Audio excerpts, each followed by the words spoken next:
Pendengar radio Citra Kasih yang dikasihi oleh Tuhan Yesus, pada pagi hari ini kita akan sama-sama melihat satu tema, yaitu salah mengambil keputusan itu dampaknya bisa fatal atau bisa uh, merugikan diri kita sendiri.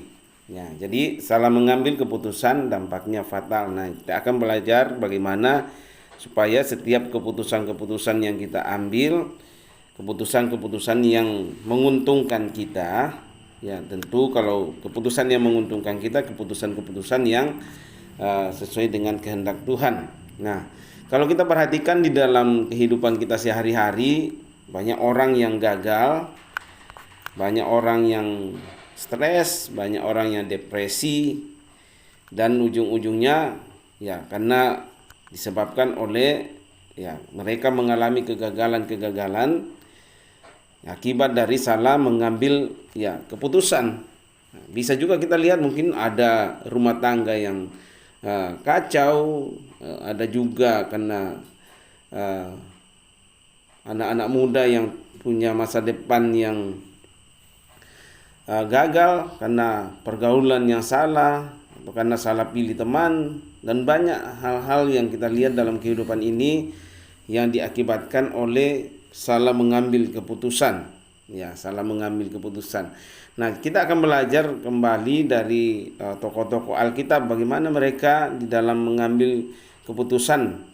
Ada yang menyertakan Tuhan, ada yang tidak menyertakan Tuhan, dan ya tentu endingnya atau hasilnya atau ujungnya ujung atau hasil akhirnya itu akan sangat berbeda ya. Ketika orang yang menyertakan Tuhan dengan orang yang tidak menyertakan Tuhan.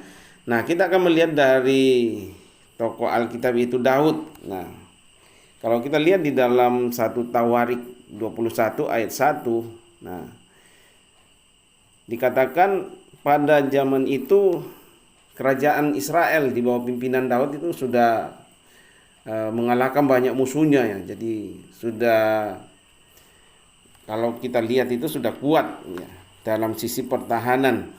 Tapi dikatakan di situ di ayat 1 Tawarik 21 ayat 1, iblis bangkit melawan orang Israel dan ia membujuk Daud untuk menghitung orang Israel. Nah, ini jadi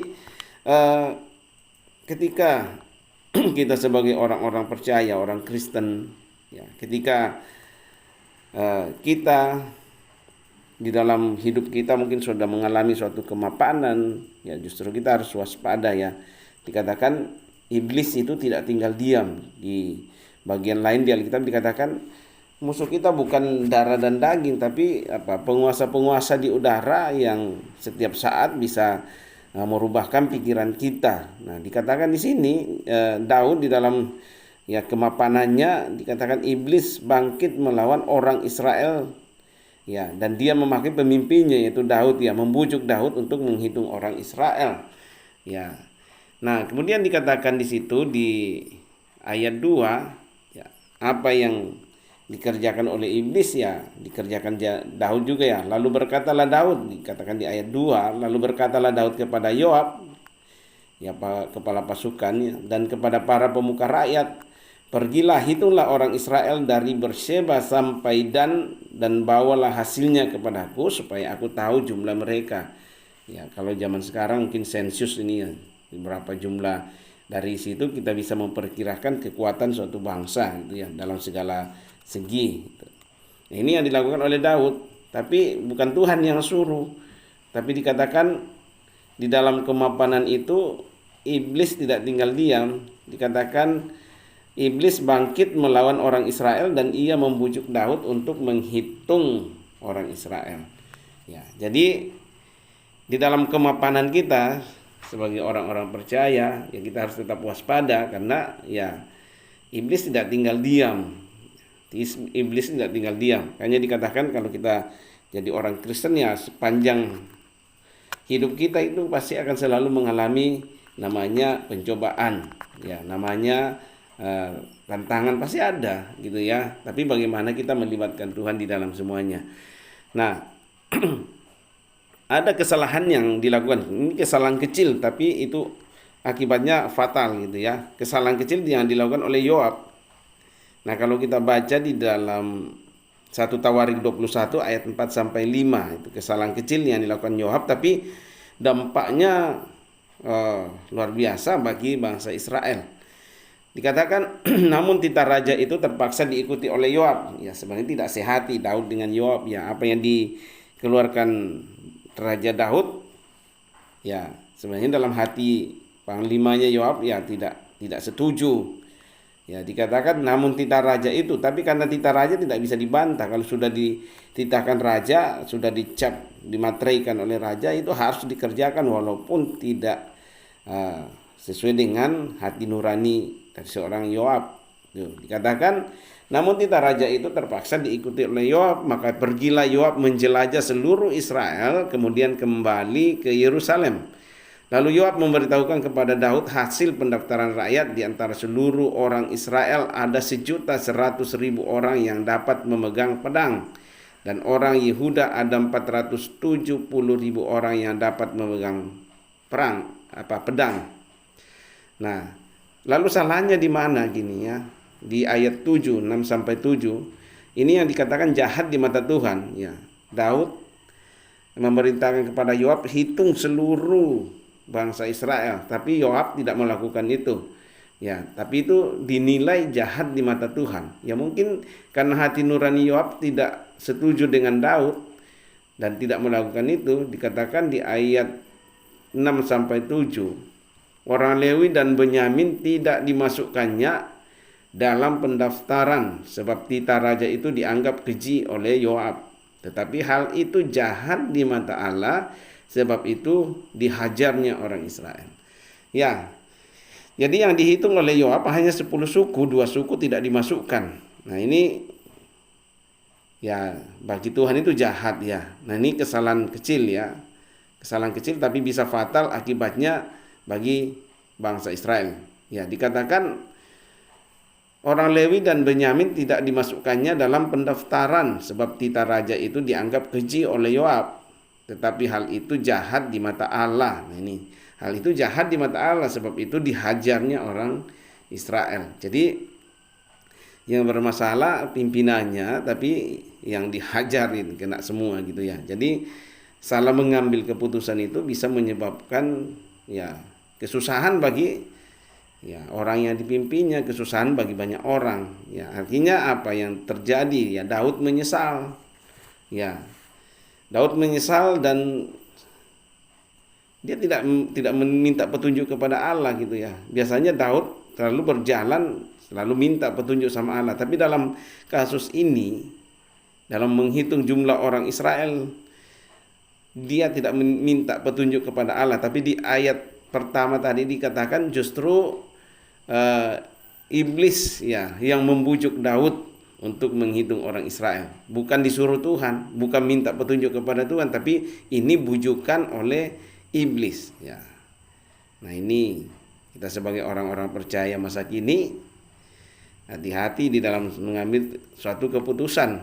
Ya, harus tanya apakah itu benar dari Tuhan atau itu bisikan setan atau bisikan iblis ya. Nah, kita akan melihat nanti akhirnya gimana, apakah menguntungkan bagi kita dan bagi orang banyak atau malah merugikan diri kita dan orang banyak. Nah, dikatakan di sini Daud menyesal telah melakukan kesalahan.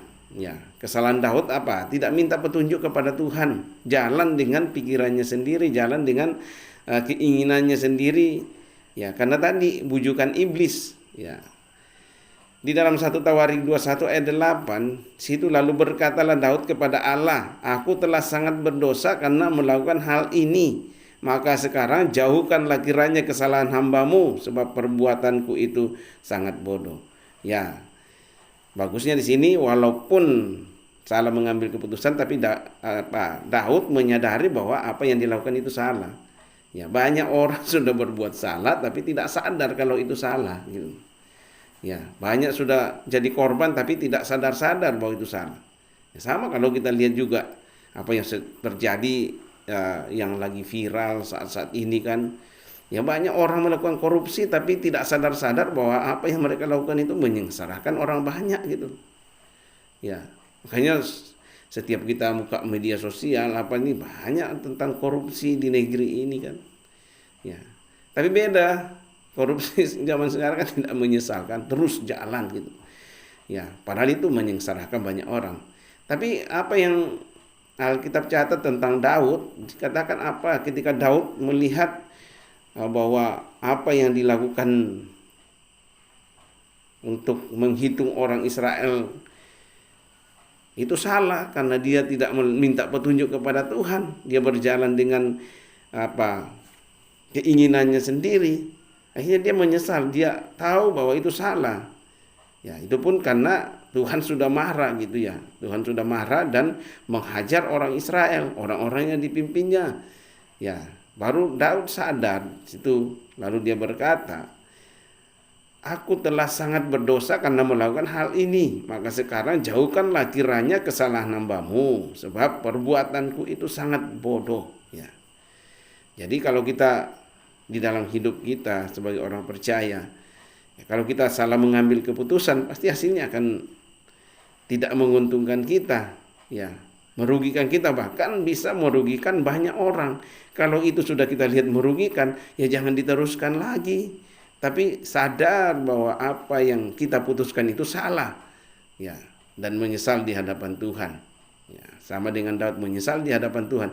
Tapi kembali, setiap keputusan yang kita sudah ambil ya pasti ada konsekuensinya, pasti ada akibatnya gitu kan. Ya, apa yang diputuskan oleh Daud untuk menghitung orang Israel, ya, dan ada kesalahan yang dilakukan Yoab, yaitu hanya menghitung 10 suku, 2 suku tidak dimasukkan. Nah, itu suatu kekejian di mata Tuhan, dan Tuhan menghukum bangsa Israel. Tidak hanya pemimpinnya yang dihukum yang salah mengambil keputusan, tapi seluruh bangsa itu harus menanggung kesalahan pemimpinnya. Ya, sama kalau kita bangsa Indonesia, kalau pemimpin kita salah mengambil keputusan, itu berdampaknya kepada semua rakyat kan. Ya, kalau salah mengambil keputusan, makanya selalu kita berdoa, kita doakan pemerintah kita doakan pemimpin-pemimpin kita supaya mereka tidak salah mengambil keputusan. Tuhan berikan hikmat kepada mereka supaya mengambil keputusan yang benar, supaya keputusan itu mensejahterakan bangsa ini, bukan sebaliknya keputusan itu merugikan dan dampaknya mungkin luar biasa bagi rakyat gitu. Nah, jadi kelalaian itu berdampak fatal. Ya, orang lain bisa jadi korban. Ya, kita yang mengambil keputusan, tapi orang lain yang bisa jadi korban. Ya, apa yang dilakukan Daud, walaupun dia sadar bahwa itu salah, tapi konsekuensinya tetap ada. Tuhan memberi 3 pilihan kepada Daud gitu kan, lewat orang-orang penglihat Daud gitu. Dikatakan kalau kita lihat di dalam 1 Tawarik 21 ayat 9, 11 sampai 12, tetapi berfirmanlah Tuhan kepada Gad, pelihat Daud, kemudian datanglah Gad kepada Daud, lalu berkatalah ia kepadanya, "Beginilah firman Tuhan, haruslah engkau memilih 3 tahun kelaparan atau 3 bulan lamanya melarikan diri dari hadapan lawanmu, sedang pedang musuhmu menyusul engkau, atau 3 hari pedang Tuhan yakni penyakit sampar ada di negeri ini dan malaikat Tuhan mendatangkan kemusnahan di seluruh daerah orang Israel. Maka sekarang timbanglah jawab apa yang harus kau sampaikan kepada yang mengutus aku." Jadi Tuhan mengutus ya lewat pelihat Daud, memberikan 3 pilihan atas keputusan yang salah yang diambil oleh Daud, keputusan yang tanpa minta konfirmasi daripada Tuhan, tanpa bertanya kepada Tuhan dia melakukan sesuatu. Makanya konsekuensinya ya hukuman. Ada 3 pilihan yang diberikan kepada Daud. Ya. Di ayat 14, 1 Tawarik 21 ayat 14 dikatakan akhirnya Tuhan menghukum bangsa Israel ya atas keputusan yang salah yang diambil oleh pemimpinnya yaitu Daud. Di ayat 14 dikatakan, "Jadi Tuhan mendatangkan penyakit sampar kepada orang Israel, maka tewaslah dari orang Israel 70.000 orang." Keputusan yang salah akibatnya fatal. mati 70.000 orang. Ya. Nah ini ya, jadi pilihan, setiap keputusan pasti ada konsekuensinya. Setiap keputusan yang kita ambil pasti ada konsekuensinya, apa itu buruk atau baik. Nah tentu keputusan yang diambil Daud dalam hal ini adalah keputusan yang salah. Dia tidak bertanya kepada Tuhan, akibatnya harus mengorbankan orang yang mungkin tidak tahu menahu, tapi dia harus mati gitu. Berapa? 70.000 orang mati akibat penyakit sampar yang disebabkan oleh keputusan yang salah yang diambil oleh Daud. Nah, walaupun demikian Daud tetap bertanggung jawab. Ya, di ayat 17 dia katakan kepada Tuhan, dan berkatalah Daud kepada Allah, bukankah aku ini yang menyuruh menghitung rakyat, dan aku sendirilah yang telah berdosa dan yang melakukan kejahatan, tetapi domba-domba ini apakah yang dilakukan mereka? Nah, jadi orang tidak bersalah akhirnya ikut dampaknya kan. Ya Tuhan Allahku, biarlah kiranya tanganmu menimpa aku dan kaum keluargaku, tetapi janganlah tulah menimpa umatmu. Nah ini, jadi jangan sampai keputusan yang salah yang kita ambil berdampak kepada orang yang tidak tahu menahu, yang tidak tahu apa-apa. Ya, seringkali kalau kita lihat misalnya kalau kita lihat di di TV atau media-media sosial, kalau ada tawuran pelajar misalnya, ya seringkali yang jadi korban itu orang-orang yang tidak tahu apa-apa kan ya, yang jadi korban. Ya, atau ada kerusuhan di dalam sepak bola, yang banyak jadi korban itu seringkali orang-orang yang tidak tahu apa-apa. Atau ada perang antar kampung, biasanya kerusuhan antar kampung itu ya, yang misalnya rumahnya dibakar, ya kadang orang-orang yang tidak tahu apa-apa itu ikut jadi korban. Nah, jadi sebelum mengambil suatu keputusan, ya kita harus pertimbangkan baik-baik. Ya, minta petunjuk sama Tuhan. Ya, jangan kita berjalan ya belum tentu apa yang kita pikirkan itu sejalan dengan apa yang Tuhan pikirkan. Ya, makanya harus selalu diselaraskan, harus selalu disatukan pikiran kita dengan pikirannya Tuhan, supaya ke setiap keputusan yang kita ambil bukan keputusan yang merugikan orang lain, tapi keputusan-keputusan yang membawa dampak atau mensejahterakan orang banyak. Nah, coba kita lihat beberapa kisah-kisah di Alkitab yang mereka coba dengan kekuatannya sendiri tanpa bertanya sama Tuhan, akhirnya Tuhan marah sama mereka gitu ya. Nah, coba kita lihat misalnya kisah Nebukadnezar ya, yang merasa dia sama dengan Tuhan atau bahkan melebihi Tuhan. Akhirnya apa, yang Tuhan merendahkan dia dan serendah-rendahnya dari binatang gitu kan. Ya, dikatakan kalau kita lihat di dalam Daniel pasal 4 ayat 30 sampai 33. Daniel pasal 4 ayat 30 sampai 33. Di situ dikatakan, berkatalah raja, bukankah itu Babel yang besar itu, yang dengan kekuatan kuasaku dan untuk kemuliaan kebesaranku telah kubangun menjadi kota kerajaan.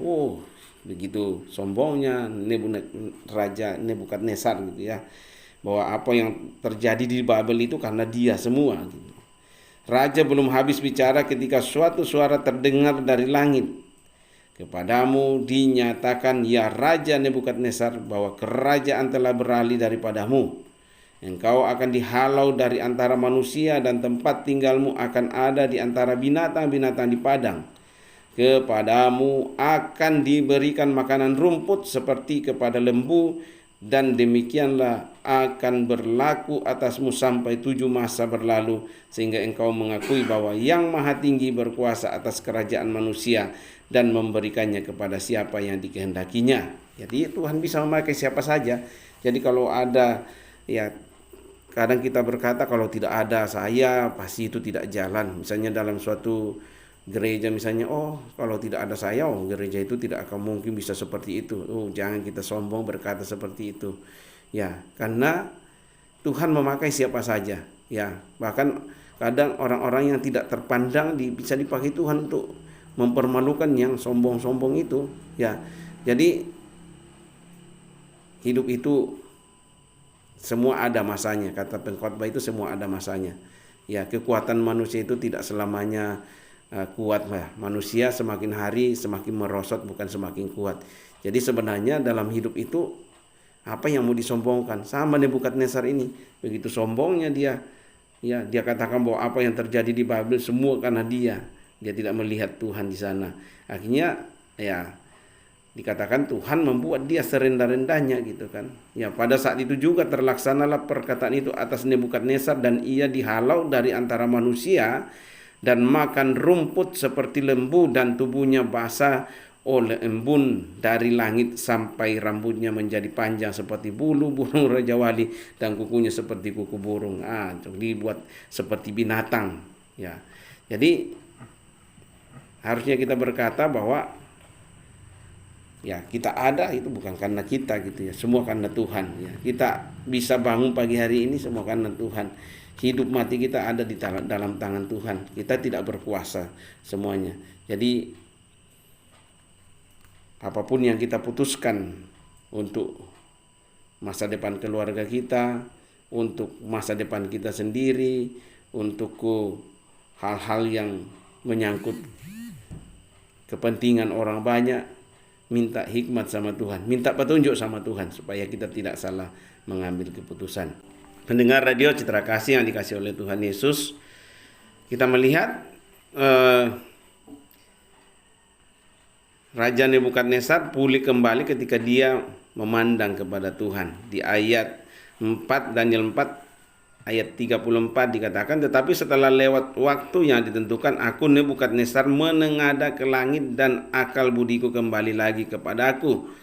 Lalu aku memuji yang maha tinggi dan membesarkan dan memuliakan yang hidup kekal itu, karena kekuasaannya ialah kekuasaan yang kekal dan kerajaannya turun-temurun.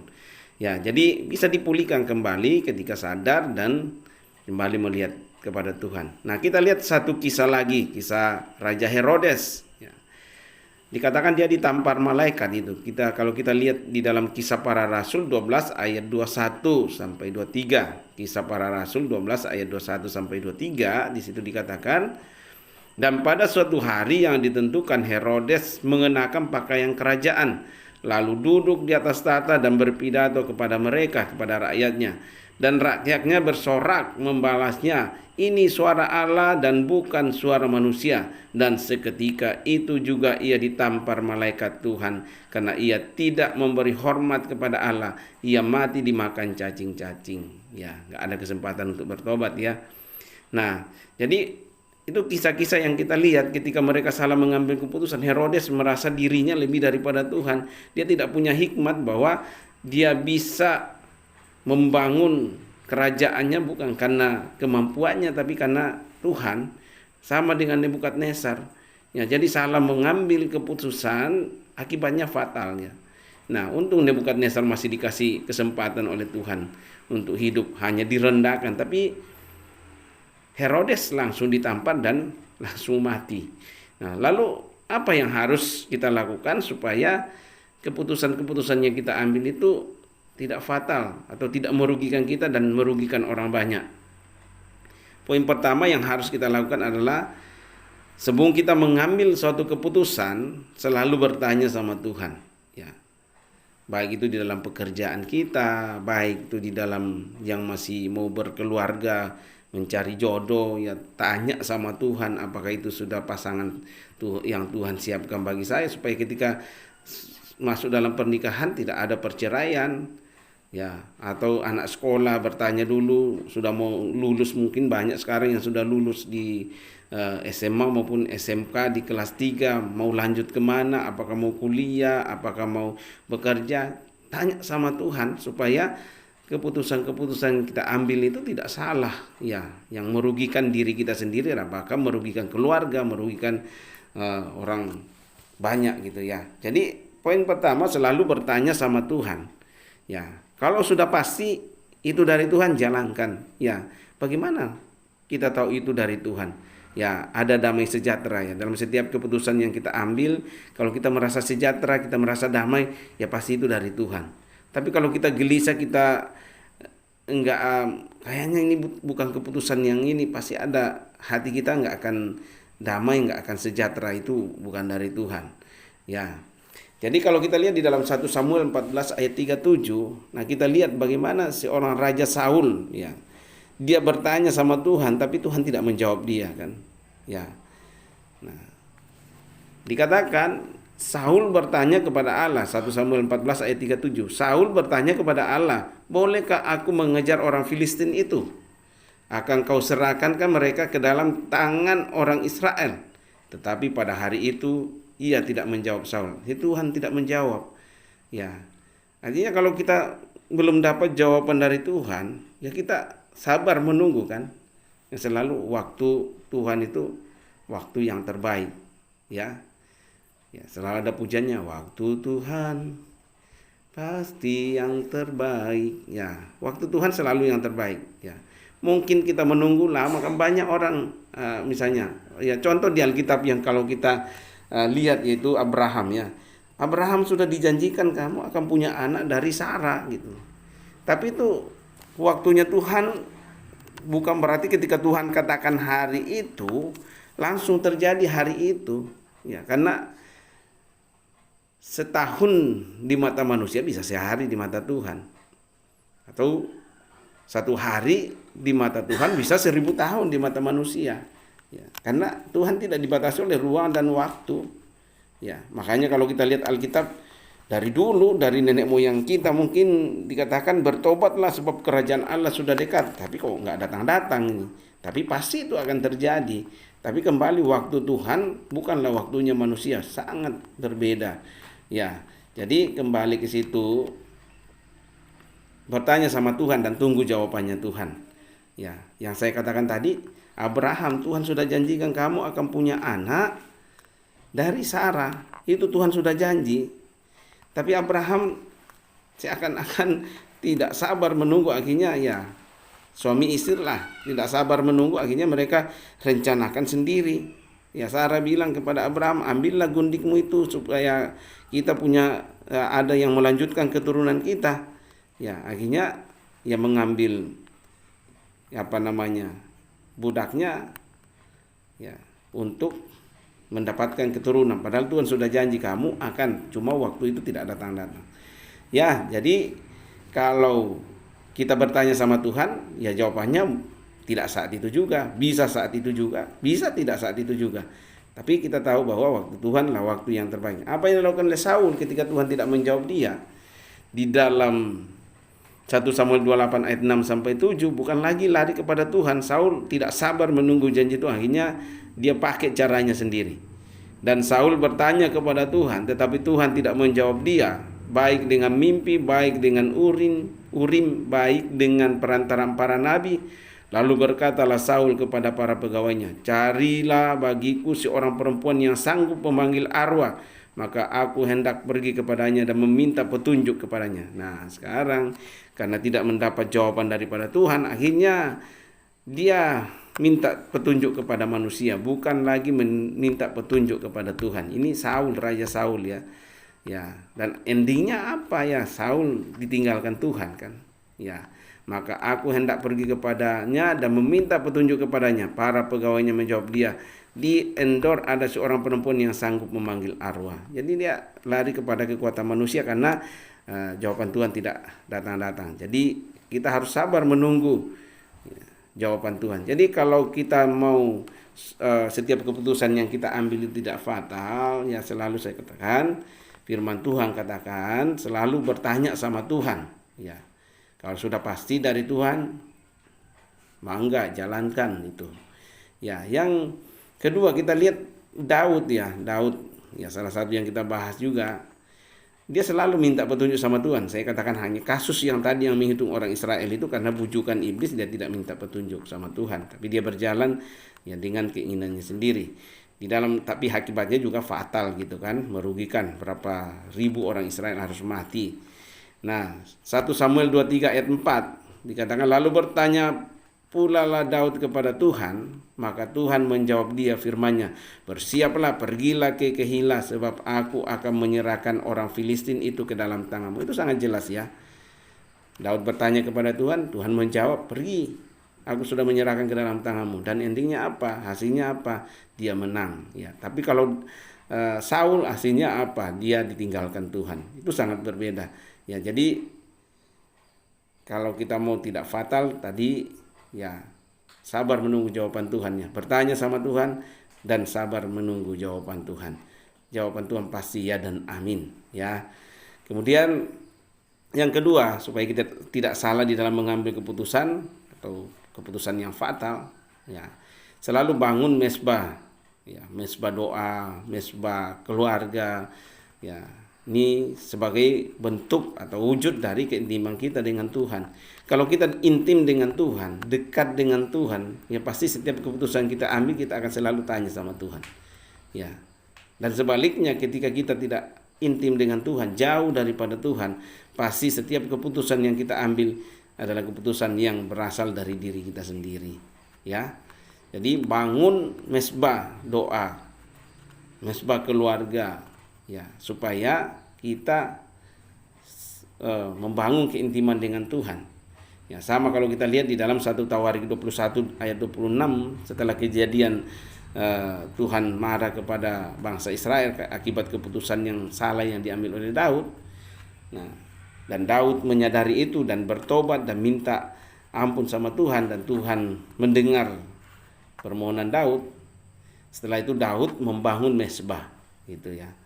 Dalam 1 Tawarik 21 ayat 26, lalu Daud mendirikan di sana mesbah bagi Tuhan, mempersembahkan korban bakaran dan korban keselamatan dan memanggil Tuhan. Maka Tuhan menjawab dia dengan menurunkan api dari langit ke atas mesbah korban bakaran itu.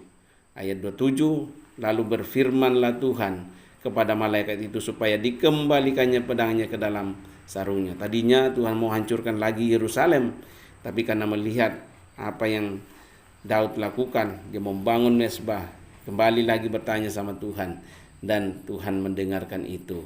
Jadi pendengar Radio Citra Kasih yang dikasihi oleh Tuhan Yesus, tema kita pada pagi hari ini yaitu jangan kita jalan dengan kemauan kita sendiri ya, supaya akibatnya tidak fatal ya. Tapi mari kita belajar selalu melibatkan Tuhan supaya kita tidak salah mengambil keputusan, karena ketika kita salah mengambil keputusan, yang kita hadapi adalah kegagalan demi kegagalan, dan ini tentu keputusan yang salah yang kita ambil. Tapi kalau kita selalu bertanya sama Tuhan, bangun keintiman dengan Tuhan, pasti kita akan selalu bertanya kepada Tuhan, dan tentu keputusan yang kita ambil, keputusan yang berasal daripada Tuhan. Biarlah firman Tuhan pada pagi hari ini mengingatkan kita, menguatkan kita untuk selalu bertanya sama Tuhan sebelum kita mengambil suatu keputusan. Tuhan memberkati. Kita akan masuk di dalam pokok doa. Kita berdoa untuk daerah kita. Bapa di dalam surga, Bapa yang kami kenal, Bapa yang kami sembah di dalam nama Tuhan Yesus, kami datang kepadamu pada pagi hari ini. Kami mau berdoa untuk daerah kami, kampung kami Palalangon, Ciranjang, Cianjur dan sekitarnya Tuhan. Biarlah Tuhan yang memberkati setiap warga yang ada, sehingga setiap pekerjaan yang mereka lakukan Tuhan buat berhasil, dan biarlah itu menjadi kekuatan bagi mereka ketika mereka mengambil suatu keputusan karena mengandalkan Tuhan dalam hidup mereka. Berkati setiap pendengar Radio Citra Kasih dimanapun mereka berada, berdoa untuk pekerjaan mereka, apapun yang mereka kerjakan, Tuhan berkati, Tuhan buat berhasil, dan itu dapat menopang kehidupan mereka. Berdoa, mungkin ada yang sedang mengalami kelemahan tubuh, Tuhan juga yang menjamah bagian yang sakit sehingga mereka pulih kembali dan mereka dapat bekerja seperti biasanya. Terima kasih Tuhan, berkati juga Radio Citra Kasih terus menjadi perpanjangan tangan Tuhan untuk memberkati wilayah kami, Palalangon, Ciranjang, Cianjur dan sekitarnya. Terima kasih Tuhan, terima kasih. Kami serahkan seluruh hidup kami sepanjang hari ini, sepanjang minggu ini. Tuhan yang tolong, Tuhan yang sertai, dan Tuhan yang campur tangan semuanya di dalamnya. Kami mau melibatkan Tuhan, mengandalkan Tuhan dalam setiap kehidupan kami. Terima kasih Bapak, di dalam nama Tuhan Yesus kami berdoa mengucap syukur. Haleluya. Amin.